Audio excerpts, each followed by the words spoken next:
Et finalement, dis-moi, quel écrivain a eu une grande influence sur toi et aussi comment?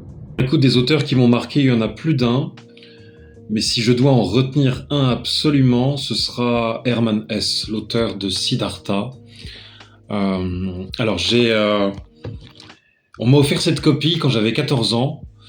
Je vivais en Californie à l'époque et regarde l'état du truc. C'est un ami français de mes parents qui me l'a offert. Et le truc a voyagé, quoi. Ça a été mon livre de chevet pendant des siècles, hein. J'avais 14 ans, j'en ai 180. Donc, si tu veux, tu vois, j'ai écrit tout un tas de notes. Regarde le truc, il est en lambeaux. Tu vois, j'ai souligné partout. C'est l'histoire d'un gosse.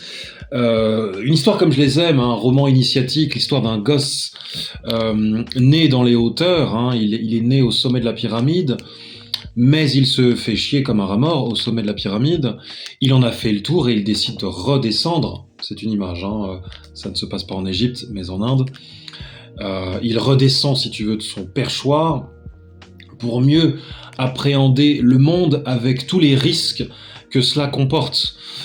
Surtout pour un enfant de Nanty, tu vois. C'est vraiment le roman initiatique par excellence. Alors Siddhartha va passer par tout un tas de vicissitudes à la recherche du meilleur de lui-même, de la meilleure version de lui-même, si tu veux. Il n'est jamais satisfait.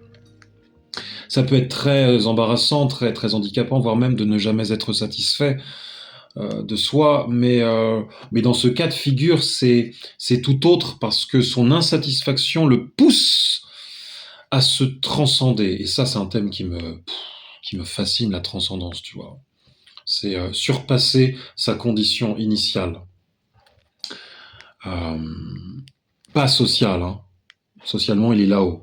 Mais surpasser sa condition initiale en termes de ressenti et en termes d'exploitation de ses facultés. Voilà.